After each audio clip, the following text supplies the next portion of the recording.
my friend, there is friend, there is friend. So we've been more like a friend than that brother. So we've been away from the home for the hostel for right from the early stage. So we have very, I mean, both of us we have very strong communication, and but we have a strong difference of opinion. In some cases, for example, I'll tell you an example. We had a strong difference. I wanted to bid for the Delhi Daredevils. But it's my passion, cricket is my passion, and then so I had an argument with my brother. My brother said, you should not bid for it. It's not our court. I hope you can hear it there. No?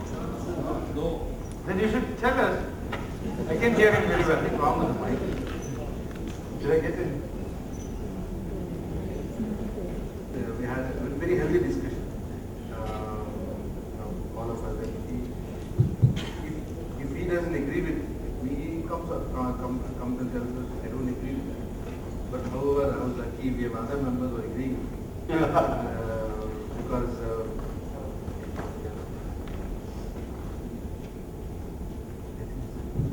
so there were instances like that where we had a difference of opinion. But at the end of the day,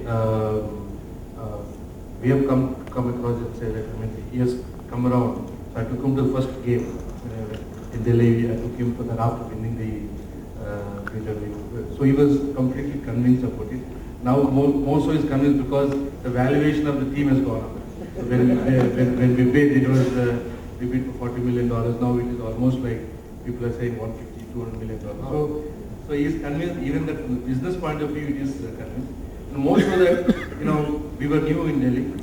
The group is less known in Delhi. So when we did bid for the Delhi Daredevils, the familiarity of GMR Group in part of Delhi is gone up. So that is in a business in terms of business also it is. So we do have differences, but we discuss it more healthily. Okay. Did you have any example about addressing the sibling rivalry within family businesses? Do they have? It happens a lot in the Middle East, but here mostly the senior member. That is the case that he convinced the senior brother. That is what happens. Maybe. So the same thing happens in the Middle East, but the senior, they go to the father or the mother or the senior person to resolve the issue. From the corporate governance perspective, what we have started doing is, because every family is in multiple businesses, and we decide and document who has the final say in a particular business. So one family is in construction and telecoms and media and let us say railways. And there are 4 brothers. All 4 of them will sit on the board of all the 4 businesses, but one person is appointed as the final decision making. So it is like they all give constructive inputs, arguments, but the decision is always taken by the person who is officially responsible for that business. And sometimes the father has a say on the larger business. So that is how it has been handled, and many of the companies we have worked with have started implementing it. So there are disputes, there are disagreements, each of them will try to convince each other, but the final decision is who is responsible for that business. That is how it has been taken care of, quite successfully. Okay. And is there sort of learning happening among the family businesses that some of these practices have to be followed by other families? Oh yes, absolutely. There are some families, we have worked with, let us say, around 7 to 10 family businesses. Second, like 2 projects earlier, the chairman was not willing to listen to us. They said, no, you cannot get my younger brother to decide for a business when my elder brother is sitting there. How can you do that? It is not allowed in the family and all of that. So we brought in other family members to come and talk to us. So we did workshops between the family members who are following some processes that we feel are best practices, and some of them are not able to convince. And they argue that ADL, Thomas, you are from India, you don't understand the Middle East culture. Fair enough, right? You don't understand how strong is the family culture and father-son relationship. But when we bring them to share with each other, the other family who has changed and started adopting a proper process convinces them, and they have changed it. As of now, all the families which we are working have started following this process, In the beginning, many of them did not like it, but they learned from other families who have implemented, and they are very successful, and it is a very, very healthy way of running the business, and it is getting streamlined, at least in many of the clients that we are working with. Yeah, related to that is one question is, do family values affect business value, business culture in any significant way? Do you want to, yeah, I would like to hear Thomas also, but would you like to go ahead and? Yeah, I can tell our example here. Like the way we finalized our family values has been not that what we want to, but what values has brought us to this stage. So we had one of the offsite meetings, we had a discussion that said what made my father successful till now, what made each one of us successful till now, and what are those values. So we've documented it, and we have discussed it, and then finalized. So it's more of it's collective values that we've discovered ourselves, and that has a more or less similarity between business values and the values. But just that a couple of more are added for family, which is not much relevant for that. So you could bring an alignment, the close discussions, alignment between the business and. Okay. Did you want to elaborate? No, absolutely, and I have a view that if the family values are not allowing you to go into a business, you should never ever go into that. And there are some companies who tried going into that because some of them agree with it, some of them disagree with it. It's a complete disaster. So, and there are companies who say I cannot go into tobacco business because it's not in line with my family values, and they don't go into it. There are some recent experiences that we have is, you have the father, and then you have the elder son and the second son. And all of them have different ways of what the business should do and what the values are. And I think you have to be very clear on when it is transitioning from one person to another person. For example, many of the businesses we have seen in the Middle East, the father always wants to stick to the core business or related core businesses. The children wants to run it like a portfolio, investment banking, financial investments, and all of that. And there is continuous conflict between both of them. So and even the values, the father says I cannot go into tobacco business, the son says we can go into tobacco business, it's making money, right? So in there also what we started doing is you have to clearly agree on when is the transition on decision making and the family values and who is going to run it from the father to the son to the professional manager. And we have very successfully done that in a project saying that we started in 2005, we said in 2009 the son takes over and the son now runs the business, he takes the decision, he's running it like a portfolio business. It's a company called Daraluriya, for example, right? So it is very funny, but you can also say that the value system today is for the father till 2009 and 2010 onward the son's value system comes in place. It's very funny, but it is being done because then that is the only way you can start having either the father supporting, the son supporting the father at the beginning and the father mentally getting prepared to start adjusting his own thinking to what his sons want because he wants his son to be very successful, right? So he wants to facilitate it. He couldn't convince his son of the value. So in my view, you cannot change somebody's very fundamental value by a discussion and argument. So start accepting it and decide who drives it, when and when is the transition happening. And if you follow that, I have seen that it is quite successful. If you don't follow it, there is constant conflict. Is it also under sort of a compulsion that the economy is not doing well? There is pressure for performance, pressure for survival, and therefore the senior generation realizes that it's better to listen to the younger generation, and the younger generation has exposure to the Western market or Western economies. Is it also because absolutely the role of professional management has become very, very significant and is being accepted in the Middle East because of the crisis. The reason is, see, before the crisis, there is always excess capital. So when you have excess capital, everybody can do what they want. The moment you have capital is tight, you have to rationalize where the money goes. And the rationalization has to be done by proper risk management tools, methodologies, doing the financial business plan, net present value calculation and all of that, which they have never used because they have excess money, they can invest in wherever they want. And now because of the crisis, the elder people who did not used to run it by gut feeling. Normally the gut feeling was right. I don't want to fault it because 80% of the gut feeling was right, but they don't adapt to the economic situations. And now the collapse has happened. Risk management has to be documented and followed. External capital is not easily available, so you have to professionalize it. And now the younger generation, the children, the professional managers are able to have a better say and is becoming more and more dominant way of running the business because of this crisis. The crisis is fastening the professionalizing and the requirement of becoming a professional run company. And it is happening. It is happening quite fast and very good in my view. Would you like to add? I think in crisis and in adversity, make people come together. Also able to agree on issues much more quicker than in a success is made. So it is same as whether it's a professionally run company or it is family run. I think crisis is in one way a great opportunity to cut your cost and also to come together and discuss and what has been shelved can be relocated. Right.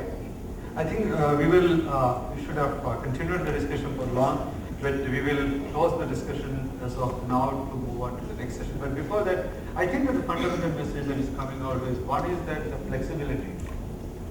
I think the flexibility in terms of approach, although there are systems, processes and procedures in place, but you are flexible enough to adapt to the requirements, whether it is about the senior generation adapting to the realities of the new world, or you are adapting to the requirements of the situation. If it is Turkey to Hyderabad to Delhi, adjusting to that, or as organization is changing, changing the structure, changing the roles, and also having strong governance mechanisms as the fundamental thing. I think that's coming out as one of the basic messages. Okay. We would not like family guests to go empty-handed, so we have a small token of our love, appreciation and affection for you. Thank you very much for coming and sharing your experiences with us. Just a small token of our affection.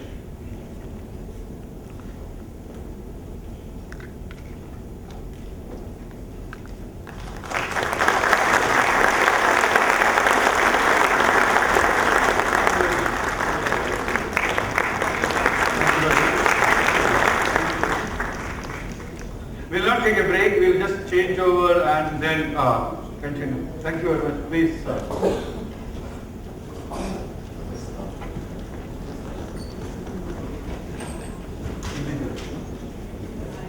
Immediately, let me welcome Shobhana Kamineni. Shobhana is the Executive Director of the Apollo Hospitals Group. She has handled many projects in integration.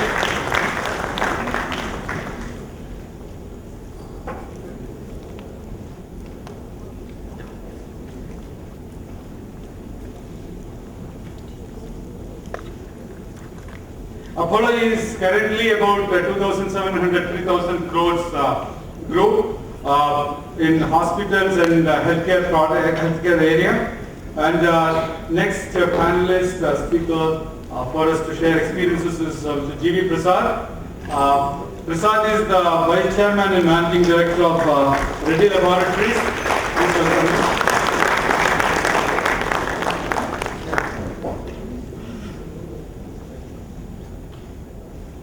And in fact, is instrumental to building up the Reddy Labs from a mid-sized company to about 7,000 plus crores organization. He takes care of the strategy part of the group.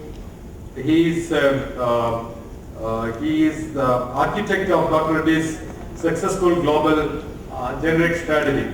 So we'll have for the theme for the discussion are going to be professionalization of a growing company, as well as how to grow multi-location and family-controlled businesses. Some of the questions that came from the first panel are on professionalization. So I've held back some of those questions. We'll be taking up those questions now.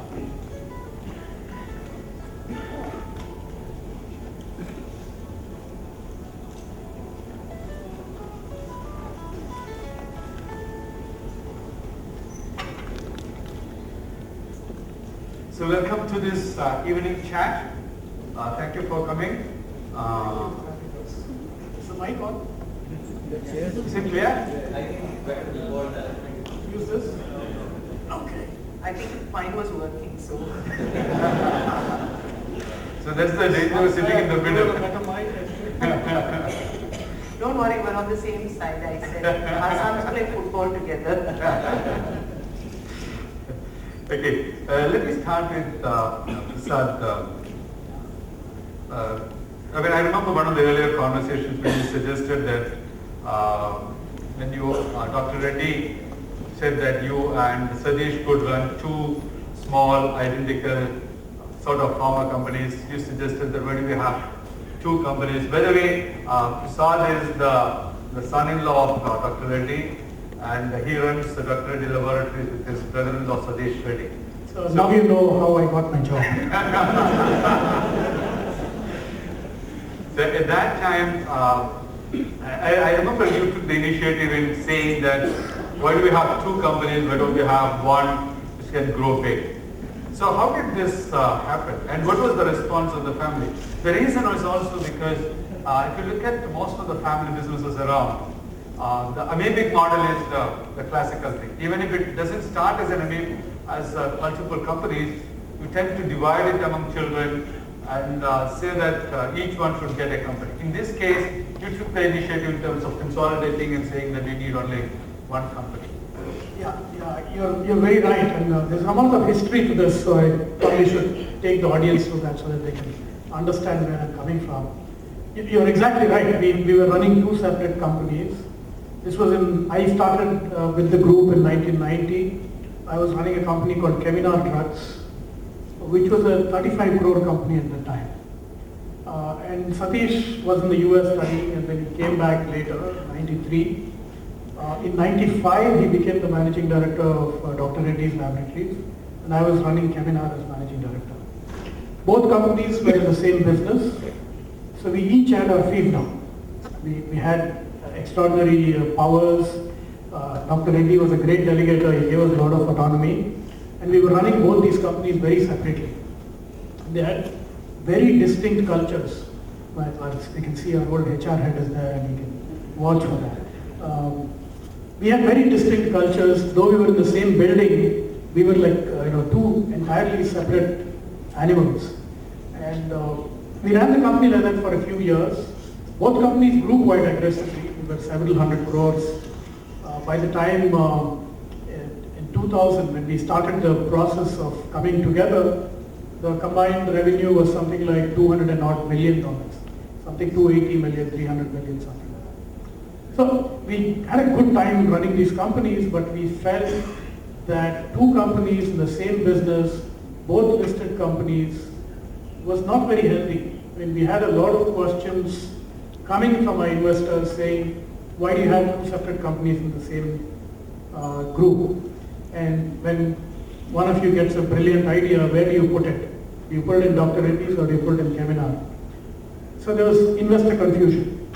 Then both the companies individually were subscale. I mean, they didn't have the critical mass to go and build a really powerful market presence. So they were a subscale. They were entirely complementary, because one thing we did is we didn't do the same things. We didn't go and fight and say, I'll do India, you don't do India, I do Russia, you don't do Russia. There was a neat division. Dr. Reddy's used to do India, Russia, largely finished dosage, and Keminar used to do focused on API for the Western markets, and largely focused on US and Europe. There was no product overlap. And we just looked at it and said, we can be egoistic and keep running our organization separately, build our entire empires together.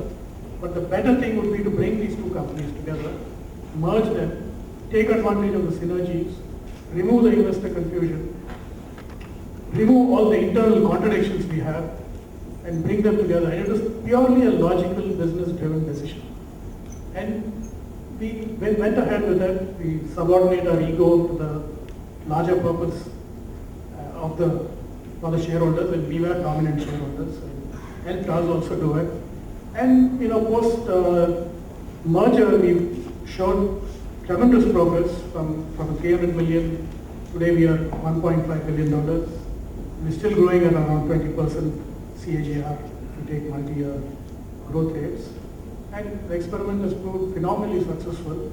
Both of us enjoy working. We're extraordinarily happy working for the company. And I think we've delivered results for our stakeholders also. Right. Before coming to you, I just wanted to move on to the question of professionalization. And let me also clarify what I mean by professionalization. I mean, when I talk about professionalization, it doesn't mean it is a family member, non-family member. Yeah. Okay. The way I look at professionalization happens at two levels. One is when the entrepreneur or the family member who is running the business delegates. But at the same time, there is a strong control on it. It's only operational delegation, not a lot of strategy delegation. The decisions are often taken by the entrepreneur and asking somebody else to do it. When it comes to professionalization, as I understand, the decisions are taken objectively using systems, processes, and collective decision making, consultation takes place. Okay. So if that's the case, and that transition is not very easy. So when you started this process, and from an earlier discussion, I remember you pioneered, you took charge of it, you facilitated this. How did you achieve that? And I think that without that, you would not have been able to reach this level of growth. So, I told you this in the past. I really don't like this distinction of family-run business and professional organizations. Does it mean that family-run businesses are not professional organizations, or do not professionalize, or don't we use the tools of management to run our companies as family members? So I think this whole divide is artificial. There are well-run companies and there are poorly run companies, whether they're headed by a professional or by a family member. I really believe in that. So that means that If I'm running the company, I am a professional, and my first and foremost responsibility is to do justice to my job, to create shareholder value or stakeholder value, as you call it, and that's the primary driving force for me. So that's the first statement I wanted to make. I don't want to distinguish between family, professional, non-professional, that kind of business. Most large companies today, including, if you can call Ratan Tata a family member, he's one of the foremost of professionals, you see. So after having said that, I think we all evolve as companies, we all evolve as individuals, and we went through the evolution process. When the company was small, we were operators. We ran the company, we issued the purchase orders, we wrote the checks, we went to see the factories, and so on and so forth. We were really running the company as operators. From there, as the company size evolved, we needed to bring in greater talent to run the company. We brought in talent, we made the company an attractive destination for talent. And then we also evolved as people and said that we are not good at operations anymore, we are not good at running functions. So we brought in talent to do that. We moved ourselves, we reinvented ourselves. We no longer were operators of the business, more as strategic architects. I heard Kiran talking about strategic thinking and moving to the strategic role in management. We did that consciously in 2000 when we merged both the companies. We created leadership slots under us who would take responsibilities for the business. And we were more involved in governance, large relationships, company-to-company relationships, strategy, and being stewards of culture of the organization. So it's an evolutionary process. Every company, as it grows up and becomes mature, it has to evolve as an enterprise. We've evolved. And today we look much better than we were 15 years ago. Tomorrow we look better also. Right.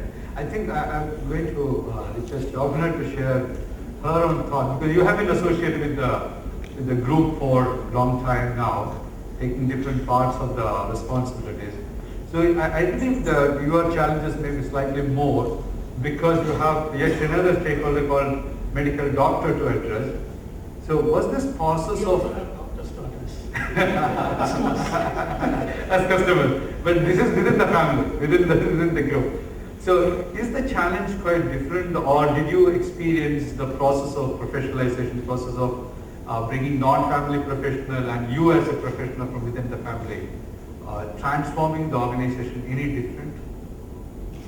You know, there's an uncanny likeness, and when I hear Kiran speak or when I hear Prasad speak, it's really the evolution of what's happened to us also over the last 25 years. I think the only difference being that the kind of industry we're in requires, as much as it does professionalism, I think it requires heart and passion, because you really wouldn't want to be in a business where our phones are switched on 24/7. That very often people are calling us up in the night and saying, will you admit MGR or whoever in your hospitals, but you know, it's just anyone, that our phones are switched on because we really have to be around for them, and that's a culture thing. When you're talking about managing doctors, I think it's just about, it is definitely a very complex process, because as much as it is that we have 60,000 people in our group, we have 60,000 people and we have no outside union. The other day someone was very, very surprised. So, and I think that comes from the fact that we run this whole thing with, I really like what you said about, you know, there's no distinction between the professional and the family member. The only thing is having the passion in this business, and the fact that, you know, anyone who is committed into it, it might not be the easiest thing in the world to be in healthcare, because certainly it's not more profitable. We make better money in power and in telecom than we do in healthcare. But I think that is what defines us as a family, is what we can give, and it's not really the doctor, but for us it's the outcome and the patient. But did you use the word passion? Did you mean to say that the non-family professionals are not as passionate as the family professionals? I really wouldn't say that, because in a model today, it's very difficult to define who is family, who's not family. When we stood up and said we're 25 years old, it wasn't dad and 4 sisters that stood up, but they were almost like 3,000-4,000 people who stood up also. And I think that is there, that you will get infused with that passion. I think passion will make you successful in the business, and it's vice versa also. Is it also because the family member has a long-term stake in that? You grow up hearing the story about the building of the organization and attachment, extension of the family, which may not happen with a non-family executive. Okay, I'll answer that question in a different way. When we were getting into the health insurance business, Munich Re came to us, and they said one of the reasons that we're really, you are our basically only choice to be a partner, an insurance partner in India, is the fact that we know that we're dealing with the family, that 20 years from now there'll be continuity, and that's what a business like this needs. So it's a different perspective. What's your take on that, sir? The passion of the non-family professionals. So, I think again it's very unfair to make a judgment about passion just because it's a family member. I know some of my family members have no passion for doctoring. My wife, for example, she does social work, but she has really no interest in what I do. Although her father set it up. Founder. And you have more passion for And you take my daughter, she did an undergraduate majoring in philosophy, wants to work for a non-profit. I am committed, I have to be committed, but I feel professionals can be equally passionate. I have seen professionals in my company sometimes take me on and say things to me which speak of their passion for the organization. Sometimes I think much more than family members. Right. So I really don't have that distinction. But I do believe one thing which Shobna said about the long term. Sometimes when I reflect back on the decisions I took, if I was a professional CEO who was bound to a quarter-to-quarter performance and the stock price, I may not have taken certain decisions in that way. So maybe there's a greater propensity to risk-taking, and when the horizon is longer, and you are able to stand up in front of the shareholders and face them when you go through the ups and downs of making investments which are long-term oriented. But that's really a perspective, and I really don't see that as a distinction. A PE guy who was trying to convince me to sell one of my businesses, or to separate one of the businesses, said an entrepreneur, doesn't matter to them if they miss a quarter, they say, chalo, next quarter is there with this thing. Whereas a PE, they know their lifespan is 5 years, in that they better hit it every time and do better. So So you have multiple stakeholders, and balancing that will be an issue. And I think that becomes the responsibility of the CEO to ensure that that balance is maintained, isn't it? Yes, and the art lies in not making trade-offs. Right. So it's easy to make trade-offs, short-term versus long-term. But I think you should take care of the short-term and the long-term. That's what you really have. Right. That raises yet another related issue, is that when you are from the family side, you feel that the company belongs to you, and that's the case in most of the cases. Most of the families, I'm not saying that you feel like that. In most cases, the family members think that the CEO thinks that the company belongs to them and their family, and they can do whatever they want, whether it is the bike versus scooter, or whether you want to continue one business or not continue one business, or to bring in one family member for one business versus somebody else. So that's the owner perspective. And one of the things that I have found is that the owner's ego plays a huge role in family business. Very often you think that you are the owner. And the question comes is that when you have a non-family executive comes up and says that, literally saying that you are stupid or you are idiot to take this sort of a decision. Okay. Will the owner's ego come on top and influence the reaction? And even if you realize that it's not good, you may do that. And how do you address such a situation? Have you had some experiences like that? So, firstly, I think, if I had to ignore good advice and go by my ego, I deserve to be called stupid. That is not an issue about being a family member or a non-family. That is a stupid person. And professionals can do that mistake equally, and professionals also have ego. So do family members. Family members also have. But a good professional at the top, who is a family member or not a family member, will seek good advice and follow good advice. If he ignores advice and says, I do the irrational thing because that is what I really want to do, that is really stupidity. And in today's world, we run listed companies, both of us. We can't afford to do it. We have boards, we have independent directors who act as checks and balances, and any significant decision has to go to the board. And it's in the good. It's also good for the family to do that. It protects your wealth. It doesn't destroy it by stupid actions by stupid people. So anyway, I don't see this as an issue at all. I think this is more of when you're very small, when you control everything, when you're not listed. But in our cases, we are public companies. We can't afford to be.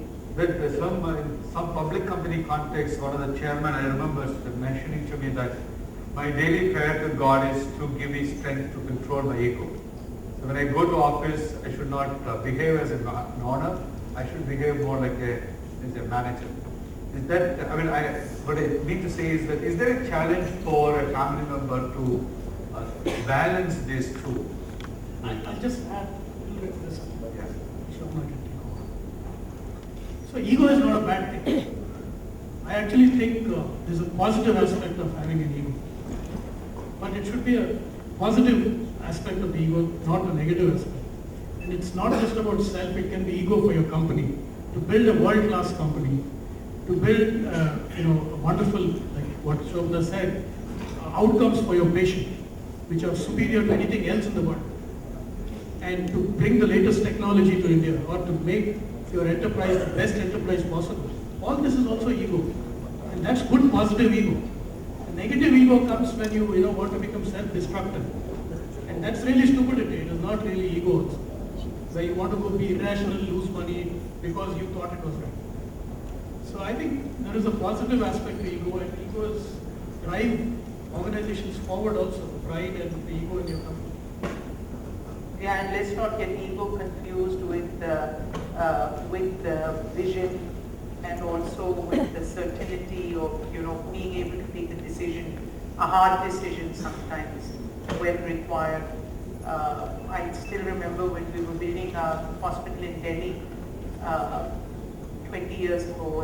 At that time it was such a big deal. Our biggest hospital was Hyderabad, and we had spent, and this is like early 90s, and we spent 70 crores, and that was a huge amount of money.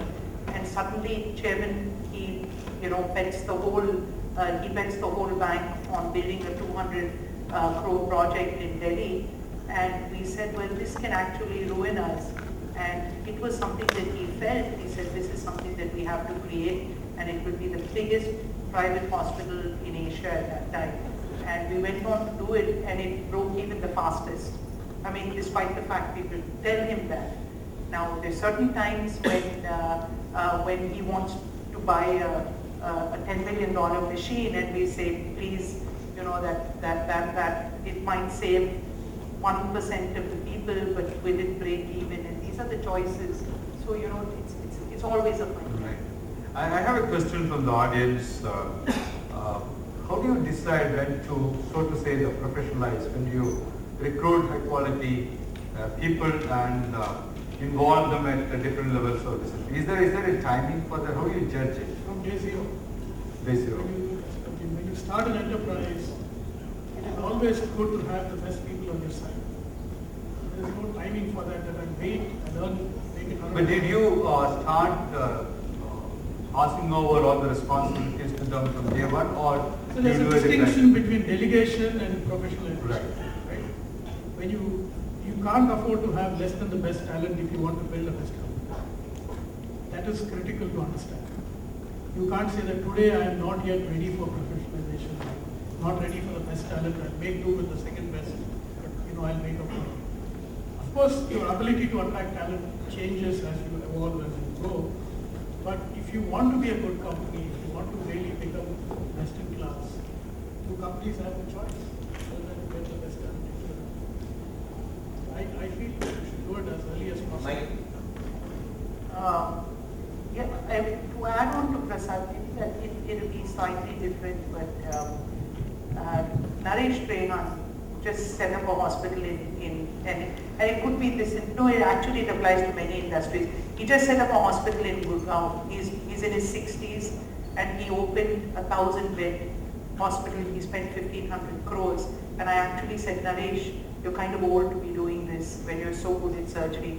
Concentrate on that, because I asked him who his CEO was, and he said, it's me, and I'll operate, and I'll run this, and I'll have a whole bunch of people under me. And I said, but don't you think that's difficult? Because you have to do what you're best at and get professionals.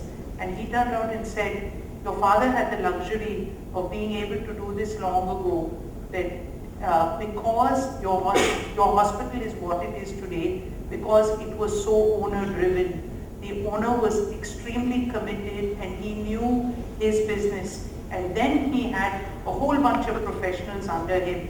And I think that while it's great to get a whole bunch of professionals, I think that you can't substitute from an owner also, like all of you. You're a chemical engineer, like your father-in-law, who is legendary. They say he can go into a factory and do the processes of business better than anybody else. So I think that is required also. That it just won't come. You can't set up a business just because you have a ton of money. and you will say, let me get this, put it together, cookie cutter, let me set up the business.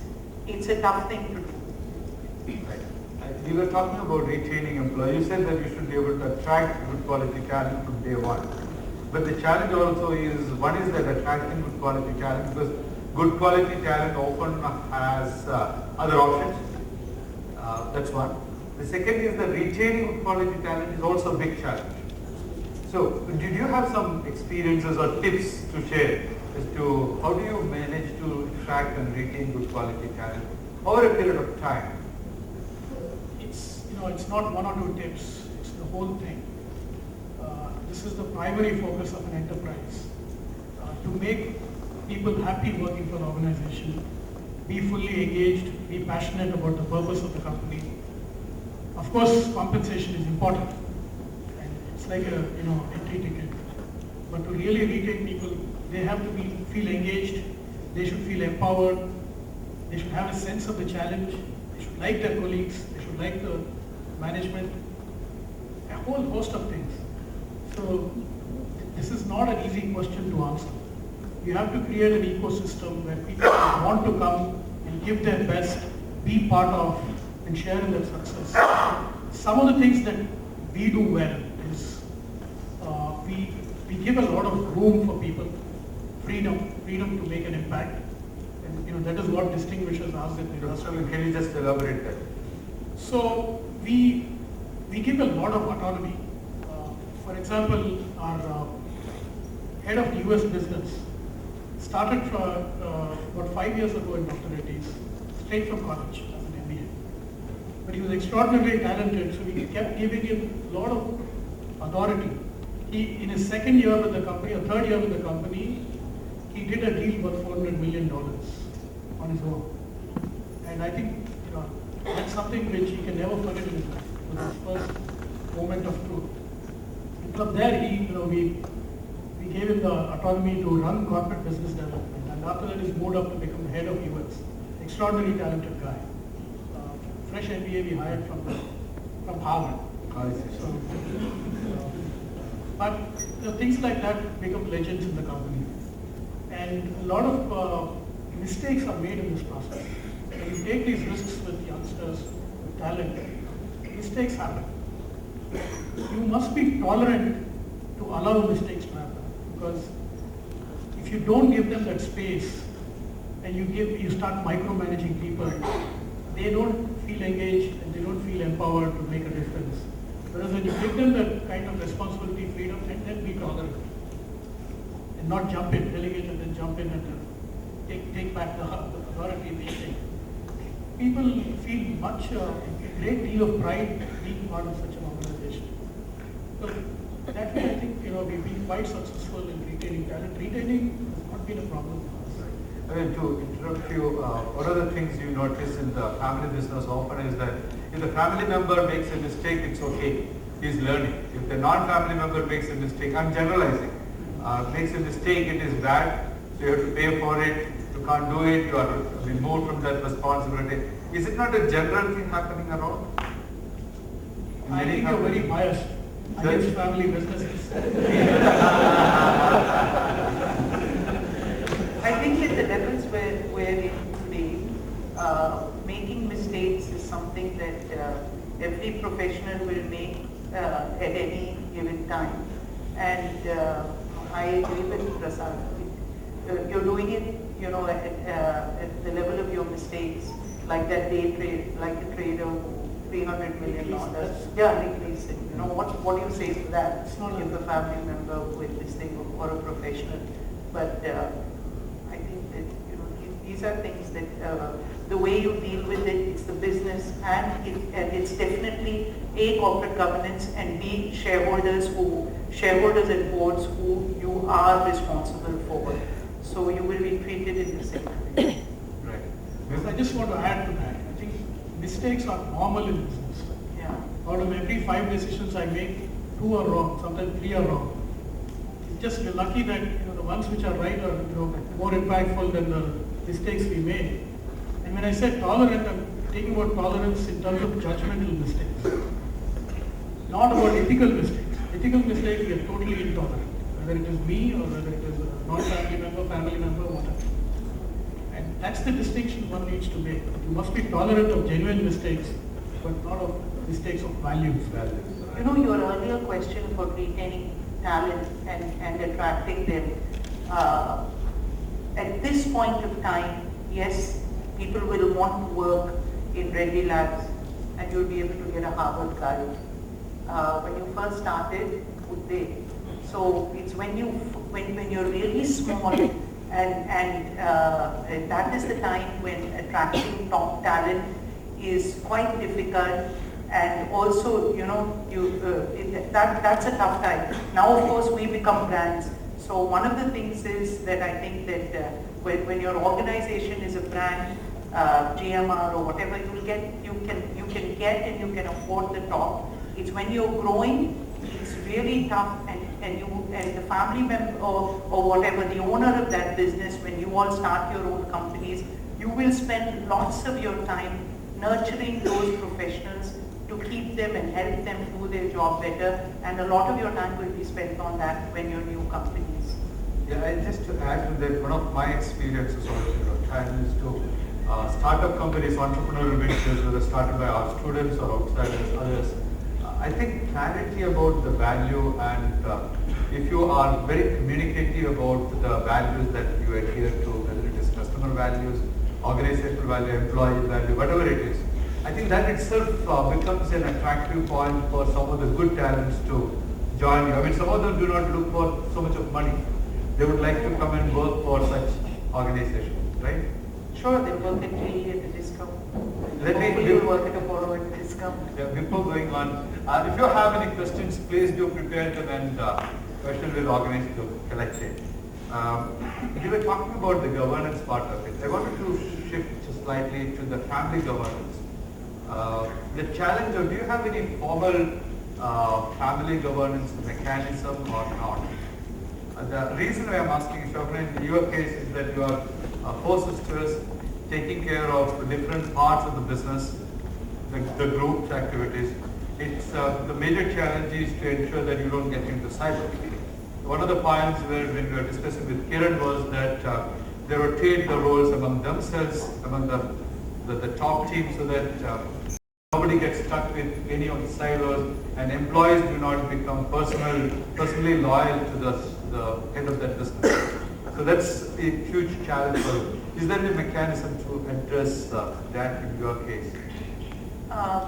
You know, I really liked what Kiran was saying, and I would have loved that to happen. But recently, Peter asked me, so when are you coming back into healthcare, into running the hospitals? And I said, oh God, I don't think I can handle that anymore. That's not my core competence. Is it because the healthcare has grown so big, you have been away from it for you know, long? it's so technical about what you do that I think that, so what we need to separate is what Prasad is talking about, of professionals, that they really have to be in their businesses. But then on a board level and on a family governance council, like all of us had, that family governance council, at that time we actually sit for 2 days. So it's not like I don't know who, you know, lots of the doctors are, or I don't know what a JCI audit or all these things, the technical stuff of it is, and I should know it. But should I be responsible and be, you know, the smartest person in the room at that point of time? I think that healthcare is kind of complex for me to claim that. Is it because, I mean, shall I push another dimension? You have been, see, if I compare you with Kiran, Kiran looked at different businesses as they grew. So that's one part of it. If you are away from the business for, let's say, 5 years, 7 years, then by that time the baby has grown to become an adult. So then going and understanding that becomes a little more difficult because it's already complex. Whereas if you keep visiting it every 2 years, 3 years, there is a process of re-educating yourself. That comfort feeling, will it not be better? I'm just questioning it. I think that if I was completely removed, Yeah. yes, but I think that the businesses I run today, which are roughly 50% of the group, and especially that insurance, we need to create a Chinese wall because I'm not always the most welcome person at the table because I have to drive all my hospitals to give me a better deal. When these people want to actually, so we're negotiating against each other. At certain points, there's a conflict. And to answer your question, I've actually worked through the whole spectrum, up and down of even running a hospital, building a hospital, running our projects division. But now I kind of settled in on the retail part of our pharmacy division, which is a huge story by itself. And then of course our health insurance, whereas Sangeeta is the acknowledged expert in in IT. When I sit at her board meetings, it's either boring or I have to study a lot. So I kind of give it, so there is an expertise level which I think what DMR is doing is great. I don't know how you all handle this. Before Prasan, the reason why I'm asking this question is that when I look at most of the family businesses, the silo effect is very strong. One of the first companies was groups to break it was Murugappas. So when Subbiah took charge and he said that no more silos, all of the CEOs will move into the corporate board and you will have functional responsibilities across the group, and each company within the group will have a non-family CEO. And he was able to break, for instance, Murugappan became the technology expert across the group. So that way the loyalty was moved from each company, group company to the group. And what I find is that many families are struggling because each brother or sister takes one part of it and their environment interest is limited to that. And then you negotiate for resources to that. Okay, no, I got it, and I like to answer it, a little bit like how they do it in the Middle East. That we do, once you achieve a critical mass, and we have like 42 hospitals plus. At that point of time, with every silo does have CEOs. I don't sit there and run my business day to day. What we're really talking about is a group level that we're bringing to it. None of us are day-to-day CEOs. As of this month, we did something which was, I think, the most heartbreaking for my sisters was we actually got a president of a poor man who is the CEO of our hospital division, because he has to contend with these passionate people who are probably like Sangeeta turned around and said, why was I not considered for the job? I think I am the best hospital CEO to run all these hospitals. And then we had to say, well, now move back. You have to move up a step and give these people the responsibility. So the silos are run by CEOs, to answer your question. Right. You need a critical mass to do it. Right. Don't expect new companies No. to do it. So, but all of us have, none of us do day-to-day anymore. But that transition has to take place. And it can be painful at times, but and one thing is about getting professionals to report and to be loyal to you. I think that's so important that the group, that can break a group. The politics of having, one silo of CEO saying she's my boss, and which is why in separate companies we have multiple family members who sit on the board.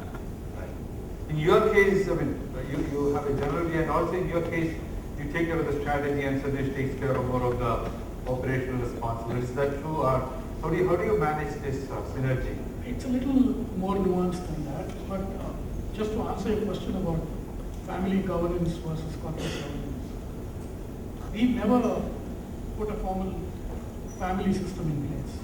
We still run the family very informally. But the company is very formal. And all of us, including Dr. Reddy, me, Satish, as well as our own team of executives, are loyal to the purpose of the company.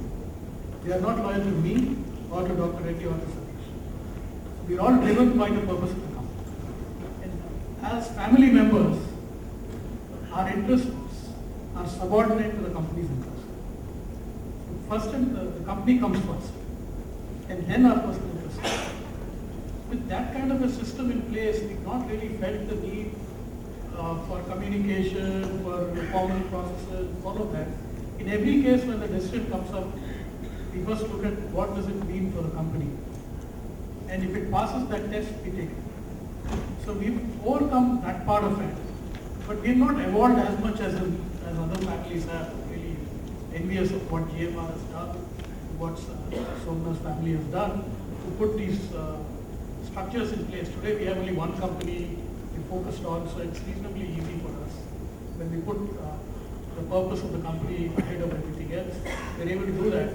But as a, because of the heavy involvement of all three of us in the company, we've not evolved as much as a family. I see. Okay. There are a few questions, but before getting into that, yet another area I wanted to touch upon is leadership succession. Both the families, I find the change happening.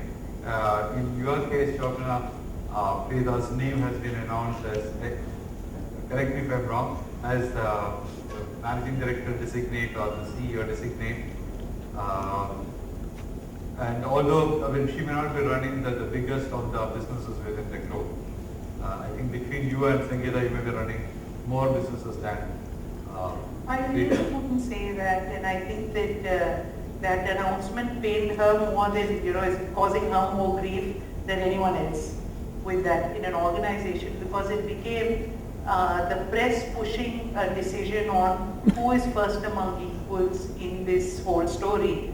So while everyone else, it's you might have all this family charter and then this MV Subaya uncle who will go on talking corporate governance. At the end of it, you must do what's right for your family, what's right for yourselves. One is that we have great communication among all of us, and we had to spend the first 2 days feeling more sorry for Preeta than us feeling jealous, oh she's going to be chairman. And you might think that's strange, but it really puts an extra pressure on her, because you have an iconic chairman who everybody thinks has probably created healthcare in India, a great visionary, and she just, so what we're trying to do is actually evolve a structure of what's right as a role for, we understand that at the end of the day, someone has to be designated as the buck stops here. And we've had McKinsey working with us for the last 6 months. And much of the question revolves around that. So how this succession planning works, whether it's a council that rotates or it's one person, but at the end of the day, we think that a strong leadership, while it's important, it should also create a foundation where the other family members are in no way thought about as less important to the group, or saying that I control this or it's nothing like that. Preeta, if you look at it, I think that she brings value across the group and whatever she does. I mean, everyone of us, I think that none of us could function without my second sister Sunita, because we really have to go to her with that board, please open your checkbook. She controls the purse strings, so she's probably the most important person for us. So did you have a consultative process of deciding who should, the problem, or is it that it has been evolved? The thing is that Dad still seems to dominate so much of that space that, but suddenly the press decided, okay, now who's this? And he, in his usual fashion, it was easy for him, because it's just like an Indian family. It's easy, to say that firstborn, you get it with this, and without realizing it, that threw up so much externally, very little internally, which the nice thing is that 4 of us can actually, you said, no, you're each other's best friends, you have common friends. It's the same. They've realized that a friend can stay only if they're friends with the 4 of us in this thing. And when you're each other's best friends, you can pick up, but really the fights will start with kids. So we have to figure that one out. When I say you have, this is a brothers-in-law kind of situation, and you are the vice chairman and the managing director. You're not the vice chairman, okay. So, and I know that Dr. Reddy is no longer actively involved in the business, nor even actively into the development of the R&D part of it. So he is in some ways distanced himself from the business. Is there a clarity about the succession? See, Dr. Reddy is our chairman, Yeah. and he plays the chairman role. So a chairman is not expected to run the business. Right. He plays his chairman role, he's head of the board. All significant decisions he gets involved as chairman. So there is complete clarity in our roles. I'm the vice chairman and CEO. Satish is managing director and chief operating officer. He runs the businesses which generate revenue for the company. And you spend it. I don't spend it, I invest it.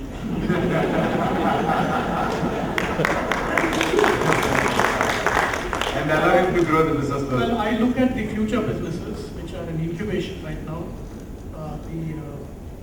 The proprietary products business reports to me, but all the corporate functions report to me, and certain company-to-company relationships I manage or I build. And there's complete clarity on that. So it's like any professional organization. We have our roles clearly cut out. There are a few thoughts on management succession, and some of the questions are on succession. One is about whether your son will become the CEO or not. I don't think he will be. And that's not because I am not interested. He probably is not interested. He's much more interested in playing with football. Yeah, well, in general, I believe that the succession is not a big issue in your context. We certainly feel that a professional will succeed us. Professional, Professional. right. Because there's no family member close to us. Okay. But you have a long way to go before you hang up your boots. I don't know. We hope you Decision will is not always mine. But in general, this succession is a big challenge. It's more like the vacuum change, attitude difference, philosophy difference, priorities difference, variety of differences. How do you ensure that in your case you did not have that kind of an issue, and I don't expect the same thing happening? So do you have any sort of tips to avoid the succession crisis? In many cases it deepens into a crisis. Yeah, I think, there are two aspects of this. One is running the company. This gives you the power of, decision making, the power of putting resources, hiring people, firing people. That's really do you want to be king or do you want to be very rich? Right. So at some point, if you want to continue to build wealth for your family, you want to make it a multi-generational venture, you need to continue doing that, then you should take the right decision, whether it is a family member or a professional, to do that. Right. Then you'll have to see that I don't want to be king, but I want to be wealthy. Sometimes it's very difficult to say that I want to be king and I also want to be wealthy. And that may work for the first generation who built that business. It may not work for the second generation. That's why you're seeing all these family governance structures and we talked about Subaya and all of that. They're really third generation. Yeah, and that's the huge They challenge. continue to Yes. build their wealth, but they don't want to be kings. Right, right. They made their choice. So that moment of truth will come for every enterprise at some point. So between Satish and me, we have enough equity to say we are businessmen and owners. The next generation, there'll be maybe half a dozen of them. They'll all own small piece of the company. And you can't, by virtue of that, give them the right to manage the company. Right, right. So then we'll say, do you want your small piece to grow bigger and bigger? And then you must select the best person to run the company, and that could be a family member. Or need not. Need not. It's Right. very I have, few questions within the limited time. And this one of the very interesting questions is that in many organizations, professionals have always complained. And this I have heard also. I did a study of professionalization a couple of years ago, and I met you also in that regard. And during that study also, sometimes I have heard this, that the decisions are not always, their decisions are always not respected by owners or the family members who are sitting there. How do you, this is a general question, not necessarily in your context, from your experience or experience of looking at some of the other families or other companies, how do you motivate and involve the professionals and ensure that this kind of things do not happen? See, I would do it as in a professional company. Use logic to arrive at explaining the decision and how you arrived at it. And either be convinced or convince the other person. Right. If you can't do that, and if you can't debate this in a transparent way, you won't get the respect of the profession. If you just say, I said so, go and do it, you're not going to have professionals working for you.